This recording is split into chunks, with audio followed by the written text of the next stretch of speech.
ಕೃಷ್ಣಾಯ ವಾಸುದೇವಾಯ ಹರೆಯೇ ಪರಮಾತ್ಮನೆ ಪ್ರಣತಕ್ಲೇಶನಾಶಾಯ ಗೋವಿಂದಾಯ ನಮೋ ನಮಃ. ನಾಟಕದ ಶೀರ್ಷಿಕೆ ಶ್ರೀಕೃಷ್ಣನ ಅವತಾರ. ಭೂಮಿಯ ಮೇಲೆ ಅಸುರರ ಅಟ್ಟಹಾಸ ಮಿತಿ ಮೀರಿದಾಗ ದೇವತೆಗಳೆಲ್ಲ ವಿಷ್ಣುವಿಗೆ ಮೊರೆ ಹೋಗಲು ಭೂಭಾರ ಹರಣಕ್ಕಾಗಿ ಶ್ರೀಕೃಷ್ಣನ ಅವತಾರವಾಯಿತು. ಆ ಅವತಾರದ ಚಿಕ್ಕ ಸನ್ನಿವೇಶ ಈಗ ನಿಮ್ಮ ಮುಂದೆ. ಕಲಿಯ ರೂಪಿಯಾದ ಕಂಸನ ಕ್ರೂರತನ ಮಿತಿ ಮೀರಿತ್ತು.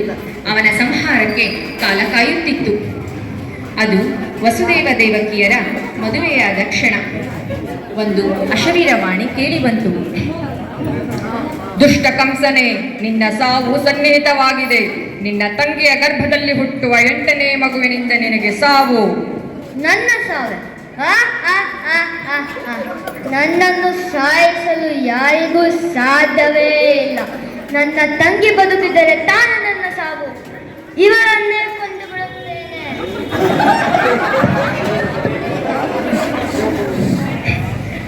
ಬೇಡ ಕಂಸ, ಬೇಡ. ದೇವಕಿಯನ್ನು ಕೊಲ್ಲಬೇಡ. ನಿನಗೆ ಮಗುವಿನಿಂದ ತಾನೇ ತೊಂದರೆ. ನಾನು ನಿನಗೆ 8ನೇ ಮಗುವನ್ನು ಕೊಟ್ಟು ಬಿಡುತ್ತೇನೆ. ನನಗೆ 8ನೇ ಮಗು ಮಾತ್ರ ಬೇಡ, ಹುಟ್ಟುವ ಎಲ್ಲ ಮಕ್ಕಳು ಬೇಕು. ಎಲ್ಲ ಮಕ್ಕಳೇ? ಏಕೆ? ಅಶರೀರವಾಣಿ ಹೇಳಿದ್ದು 8ನೇ ಮಗು. ಆದರೆ ನನಗೆ ಮೊದಲಿನಿಂದ 8 ಅಥವಾ ಕೊನೆಯಿಂದ 8. ಅದಕ್ಕಾಗಿ ಎಲ್ಲ ಮಕ್ಕಳು ನನಗೆ ಬೇಕು. ಆಯ್ತು, ಸರಿ. ದಯವಿಟ್ಟು ದೇವಕಿಯನ್ನು ಮಾತ್ರ ಕೊಲ್ಲಬೇಡ. ಕಂಸನು ವಸುದೇವಕಿಯರನ್ನು ಕಾರಾಗೃಹದಲ್ಲಿ ಕೂಡಿ ಹಾಕುತ್ತಾನೆ. ಆಗ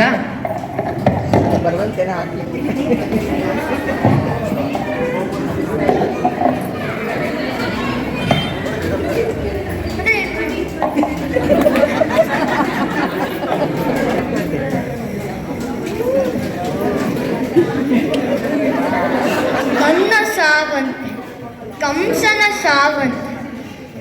ಆದರೂ ಆ ಮಕ್ಕಳನ್ನು ಮಾತ್ರ ಬಿಡುವುದಿಲ್ಲ.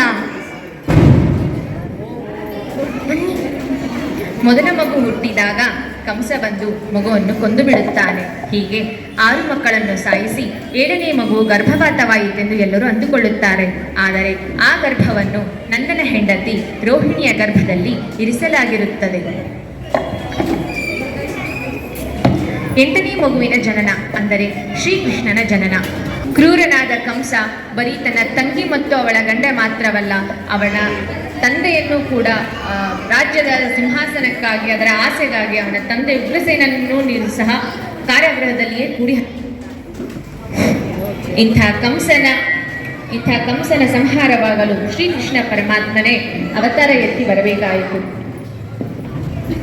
ಶ್ರಾವಣ ಮಾಸ, ಅಷ್ಟಮಿ ರಾತ್ರಿಯ ಕಾಲ, ಗುಡುಗು ಸಿಡಿಲು ಸಹಿತ ಮಳೆ. ಆಗ ಶ್ರೀಕೃಷ್ಣನ ಅವತಾರವಾಯಿತು. ದೈವ ಪ್ರೇರಣೆಯಂತೆ ಆ ಮಗುವನ್ನು ಬದಲಿಸಲು ವಸುದೇವನು ನಿರ್ಧರಿಸುತ್ತಾನೆ. ಕಾರಾಗೃಹದ ಬಾಗಿಲುಗಳು ತೆರೆದವು. ಕಾವಲುಗಾರರೆಲ್ಲರೂ ನಿದ್ರೆಗೆ ಜಾರಿದ್ದರು. ವಸುದೇವ ಮಗುವನ್ನು ಬುಟ್ಟಿಯಲ್ಲಿ ಹೊತ್ತುಕೊಂಡು ಭೋರ್ಗರೆದು ಹರಿಯುತ್ತಿರುವ ಯಮುನೆಯ ದಾಟಿಕೊಂಡು ಗೋಕುಲವನ್ನು ತಲುಪುತ್ತಾನೆ. ಅಲ್ಲಿನ ದುರ್ಗೆಯ ಅವತಾರದಲ್ಲಿನ ಹೆಣ್ಣು ಮಗುವನ್ನು ಎತ್ತಿಕೊಂಡು ಶ್ರೀಕೃಷ್ಣನನ್ನು ಅಲ್ಲಿ ಮಲಗಿಸುತ್ತಾನೆ.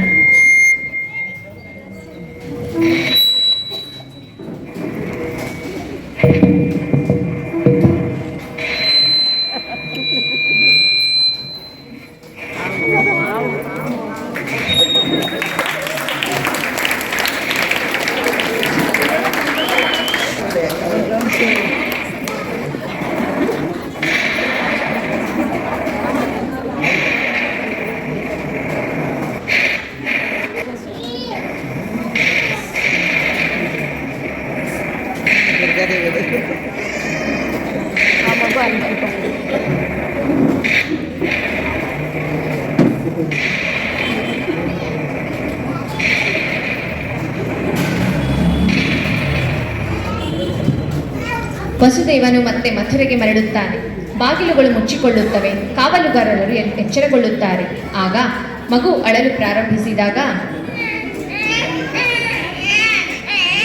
ಮಗುವಿನ ಶಬ್ದ, 8ನೇ ಮಗುವಿನ ಶಬ್ದ.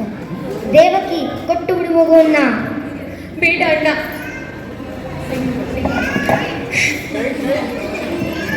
ಬೇಡ ಅಣ್ಣ, ಬೇಡ. ಇದು ಹೆಣ್ಣು ಮಗು. ದಯವಿಟ್ಟು ಇದನ್ನಾದರೂ ಬಿಟ್ಟು ಬಿಡು.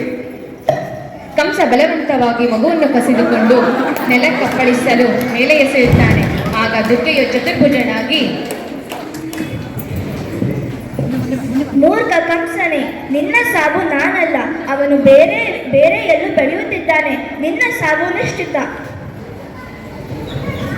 ಎಂದು ಅದೃಶ್ಯರಾಗುತ್ತಾಳೆ. ಕಂಸನು ತನ್ನ ಮೃತ್ಯುವಿಗೆ ಕಾರಣನಾದ ಶ್ರೀಕೃಷ್ಣನನ್ನು ವಧಿಸಲು ಪೂತನಿ, ಶಕಟಾಸುರ, ಬಕಾಸುರ ಹೀಗೆ ಬೇರೆ ಬೇರೆ ರಾಕ್ಷಸರನ್ನು ಕಳುಹಿಸಿದರೂ ಅದು ವ್ಯರ್ಥ ಪ್ರಯತ್ನವಾಗುತ್ತದೆ. ಕಾಲ ಕಳೆದಂತೆ ಕೃಷ್ಣನ ತುಂಟಾಟಗಳು ಹೆಚ್ಚುತ್ತವೆ ಮತ್ತು ಮೆಚ್ಚುತ್ತವೆ. ಒಮ್ಮೆ ಹಣ್ಣು ಮಾರುವವಳು ನಂದ ಮಹಾರಾಜನ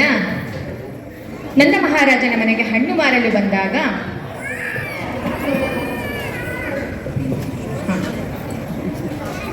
ಹಣ್ಣಮ್ಮ ಹಣ್ಣು, ಹಣ್ಣಮ್ಮ ಹಣ್ಣು, ಸಿಹಿ ಸಿಹಿಯಾದ ಗೋಕುಲದ ಹಣ್ಣಮ್ಮ ಹಣ್ಣು, ಹಣ್ಣಮ್ಮ ಹಣ್ಣು.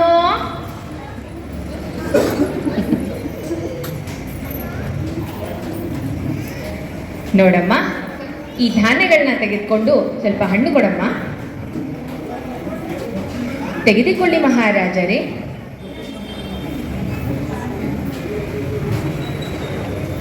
ನಂಗೂ ಹಣ್ಣು ಬೇಕು, ನಂಗೂ ಹಣ್ಣು ಬೇಕು, ನಂಗೂ ಹಣ್ಣು ಕೊಡಿ. ಅಯ್ಯೋ, ಸ್ವಲ್ಪವೇ ಇದೆಯಲ್ಲ. ಪರವಾಗಿಲ್ಲ ಕೃಷ್ಣ, ನನಗಿಷ್ಟೇ ಸಾಕು, ತೆಗೆದುಕೋ ಹಣ್ಣನ್ನು. ನಂಗೂ ಹಣ್ಣು ಸಿಕ್ತು, ನಂಗೂ ಹಣ್ಣು ಸಿಕ್ತು.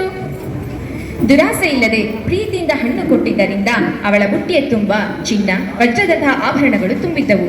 ಅದನ್ನು ನೋಡಿ ಹಣ್ಣು ಮಾರುವವಳು ದಿಗ್ಭ್ರಮೆಗೊಳ್ಳುತ್ತಾಳೆ. ದೇವರಿಗೆ ನಾವು ಭಕ್ತಿಯಿಂದ ಏನೇ ಅರ್ಪಿಸಿದರೂ ಅದನ್ನು ಅನಂತಪಟ್ಟು ಮಾಡಿ ಕೊಡುತ್ತಾನೆ.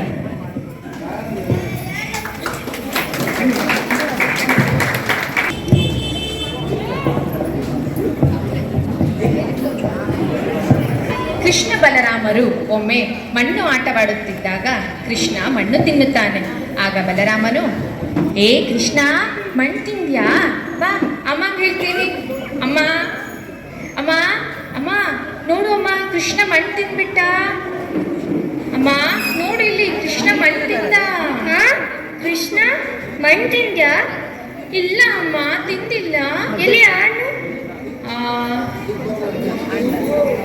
ಕೃಷ್ಣನ ಬಾಯಲ್ಲಿ ಇಡೀ ಬ್ರಹ್ಮಾಂಡವನ್ನೇ ಕಂಡಳು ಯಶೋದ. ಕಂಡು ಗಾಬರಿಯಿಂದ ಮೂರ್ಛೆ ಹೋದಳು. ಇಂತಹ ಕೃಷ್ಣನ ಮಹಿಮೆಗಳು ಅಪಾರ.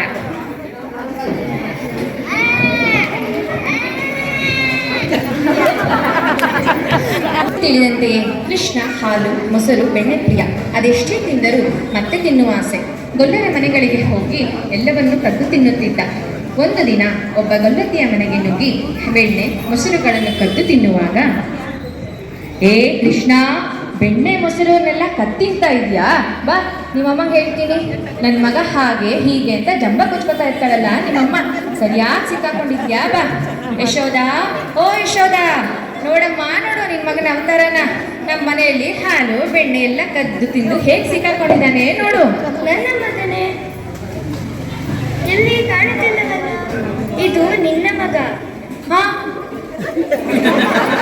ನಿನಗೆಲ್ಲೋ ಭ್ರಮೆ. ಮತ್ತೆ ಶುರು ಮಾಡ್ಕೊಂಡ್ರ ನಿಮ್ ತಮಾಷೆನ? ಹೋಗಮ್ಮ ಹೋಗು. ಇಲ್ಲ, ನಾನು ಕೃಷ್ಣನೇ ಕರೆತಂದಿದ್ದು. ಹೋಗಮ್ಮ ಹೋಗು. ಅಯ್ಯೋ, ಕೃಷ್ಣನೇ ಇಟ್ಕೊಂಡು ಬಂದಿದ್ನಲ್ಲ, ನನ್ನ ಮಗ ಹೇಗೆ ಬಂದ? ಹೀಗೆ ಕೃಷ್ಣನ ತುಂಟಾಟಗಳು, ಬಾಲ್ಯಲೀಲೆಗಳನ್ನು ನೋಡುತ್ತಾ 8 ವರ್ಷಗಳು ಕಳೆದವು. ಕಂಸನ ಮೃತ್ಯು ಸನ್ನಿಹಿತವಾಯಿತು.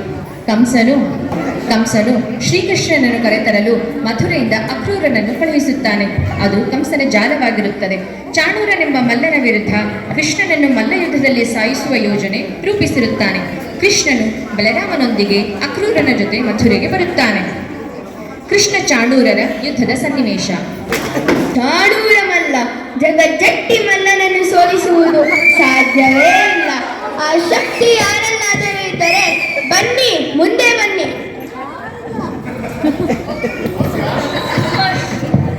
ಓಹೋ, ನಿನ್ನನ್ನು ಸಾಯಿಸಲು ಯಾರಿಗೂ ಸಾಧ್ಯವಿಲ್ಲವೋ? ನನ್ನ ಜೊತೆ ಯುದ್ಧ ಮಾಡಿ ಆಮೇಲೆ ಹೇಳು ನೋಡೋಣ. ಕೃಷ್ಣನು ಚಾಣಾಕ್ಷತನದಿಂದ ಚಾಣೂರನ ದೈತ್ಯ ದೇಹವನ್ನು ಆಯಾಸ ಮಾಡಿ ನಂತರ ಕೊಂದನು.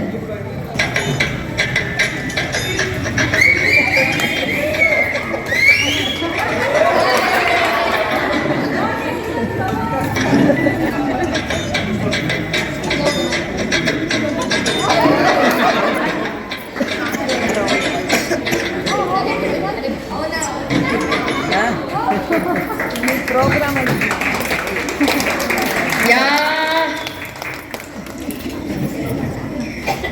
ಚಾಣೂರನ ಸಂಹಾರದ ನಂತರ ಇದನ್ನು ನೋಡಿದ ಕಂಸನು ಕೃಷ್ಣನ ಮೇಲೆ ಆಕ್ರಮಣ ಮಾಡಲು ಪ್ರಯತ್ನಿಸಿದಾಗ ಕೃಷ್ಣನು ಕಂಸನನ್ನು ಹಿಡಿದೆಳೆದು ಪ್ರತಿದಾಳಿ ಮಾಡಿ ಕೊಂದನು.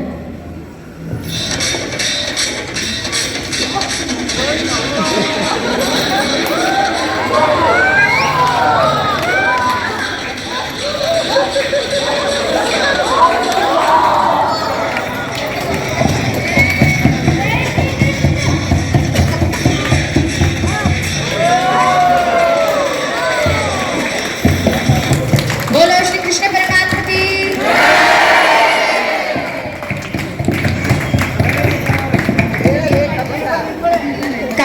ಕಂಸನ ಸಂಹಾರದ ನಂತರ ಶ್ರೀಕೃಷ್ಣನು ತನ್ನ ತಂದೆ ತಾಯಿಯರನ್ನು ಬಂಧನ ಮುಕ್ತಗೊಳಿಸುತ್ತಾನೆ.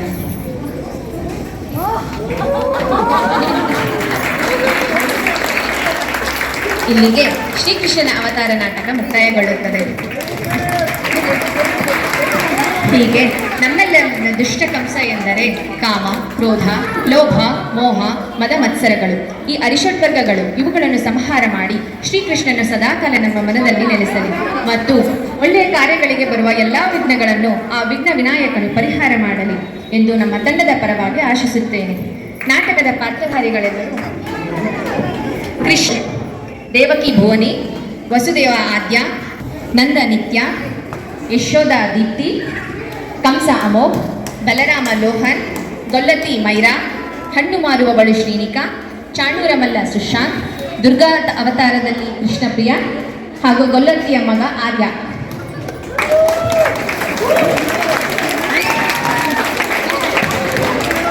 ಹಾಗೂ ಗಣೇಶನ ಅನುಗ್ರಹವಿರಲಿ. ಪ್ರೋತ್ಸಾಹಿಸಿದ ಪೋಷಕರಿಗೆಲ್ಲರಿಗೂ ಹಾಗೂ ಪ್ರೇಕ್ಷಕರಾದ ನಿಮಗೆಲ್ಲರಿಗೂ ಅನಂತ ಧನ್ಯವಾದಗಳು.